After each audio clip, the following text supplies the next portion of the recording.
Na manhã de 22 de agosto de 2003, a base de Alcântara acordou em aparente normalidade. O clima era estável, os protocolos seguiam o cronograma e nada indicava que aquele seria um dia diferente. Técnicos e engenheiros repetiam procedimentos já conhecidos, confiando em sistemas testados inúmeras vezes, enquanto o foguete permanecia móvel na plataforma, silencioso, como se aguardasse apenas o último comando. Em poucos instantes, uma falha invisível romperia esse silêncio, transformando uma rotina técnica em uma das maiores tragédias da história científica do Brasil.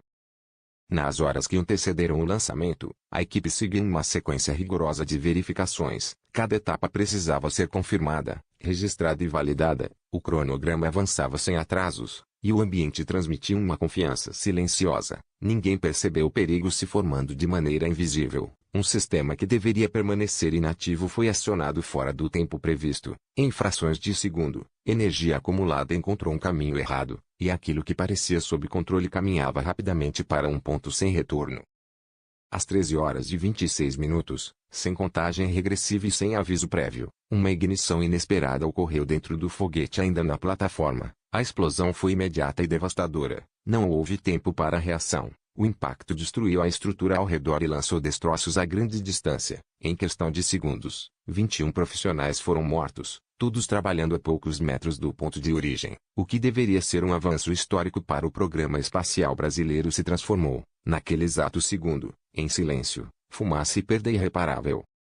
Após a explosão, a base foi tomada por um cenário de destruição total. Comunicações caíram. Sistemas de segurança falharam e o socorro enfrentou dificuldades para acessar a área. O fogo consumiu estruturas inteiras e impossibilitou qualquer tentativa imediata de resgate. Em poucos minutos ficou claro que não havia sobreviventes entre os que estavam próximos à plataforma. O país ainda não sabia, mas naquele momento o programa espacial brasileiro havia perdido não apenas profissionais altamente qualificados, mas anos de pesquisa, investimento e esperança.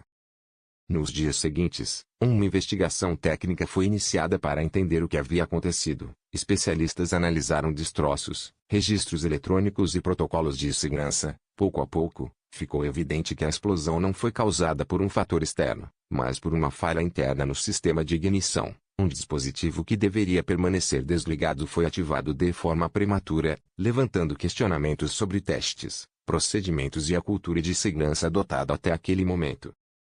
À medida que os relatórios avançavam, as conclusões apontavam para uma combinação de falhas técnicas e organizacionais. O sistema de segurança não havia sido projetado para lidar com aquela ativação indevida, e os protocolos existentes não previam um cenário tão específico. Não houve confirmação de sabotagem, mas ficou claro que decisões anteriores, limitações orçamentárias e atrasos acumulados contribuíram para um ambiente onde o risco foi subestimado. A tragédia expôs fragilidades profundas no programa espacial brasileiro. Por trás dos números e dos relatórios técnicos, havia histórias que foram interrompidas naquele dia. Engenheiros, técnicos e pesquisadores com anos de experiência, muitos deles responsáveis por formar as próximas gerações da ciência brasileira. Famílias receberam a notícia de forma abrupta, enquanto o país tentava compreender a dimensão da perda. A tragédia de Alcântara não foi apenas um fracasso tecnológico, mas um golpe humano profundo, que deixou marcas permanentes na comunidade científica e na memória nacional. Anos depois da explosão, a base de Alcântara permanece como símbolo de um sonho interrompido. O acidente forçou mudanças em protocolos, acordos internacionais e na forma como o Brasil passou a tratar segurança espacial. Mas nenhuma correção técnica foi capaz de reparar as perdas humanas daquele dia. A tragédia deixou uma lição dura e permanente. Em áreas onde o erro não perdoa, o silêncio antes da falha nunca deve ser ignorado.